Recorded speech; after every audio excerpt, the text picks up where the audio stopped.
కాంగ్రెస్ అగ్రనేత రాహుల్ గాంధీ నేతృత్వంలోని భారత్ జోడో న్యాయ యాత్ర ప్రస్తుతం బీహార్ రాష్ట్రంలోని ససారంలో కొనసాగుతుంది.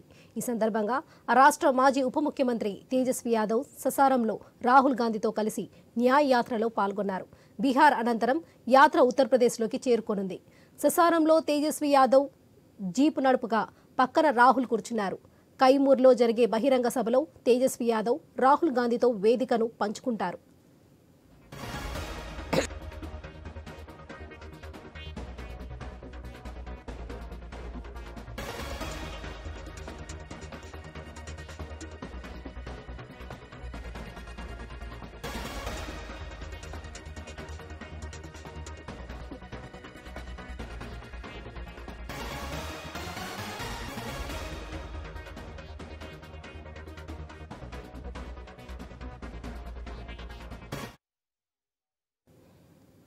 డిమాండ్లు నెరవేర్చాలని కోరుతూ రైతు సంఘాలు పిలుపునిచ్చిన భారత్ బంద్ ఉద్రిక్త పరిస్థితుల నడుమ కొనసాగుతుంది.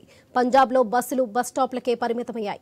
ఢిల్లీ నోయిడా మార్గాల్లో భారీగా ట్రాఫిక్ జామ్ ఏర్పడిందని అధికారులు తెలిపారు. ఆయా ప్రాంతాల నుంచి ప్రయాణించేవారు ప్రత్యామ్నాయ మార్గాలు చూసుకోవాలని సూచించారు.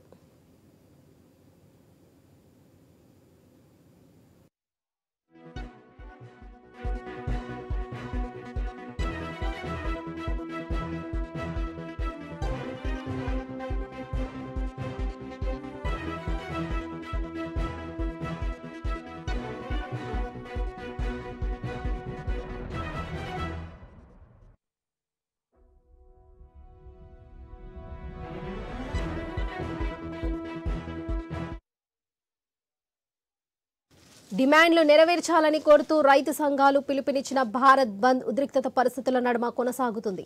పంజాబ్లో బస్సులు బస్టాప్లకే పరిమితమయ్యాయి. ఢిల్లీ నోయిడా మార్గాల్లో భారీగా ట్రాఫిక్ జామ్ ఏర్పడిందని అధికారులు తెలిపారు. ఆయా ప్రాంతాల నుంచి ప్రయాణించేవారు ప్రత్యామ్నాయ మార్గాలు చూసుకోవాలని సూచించారు.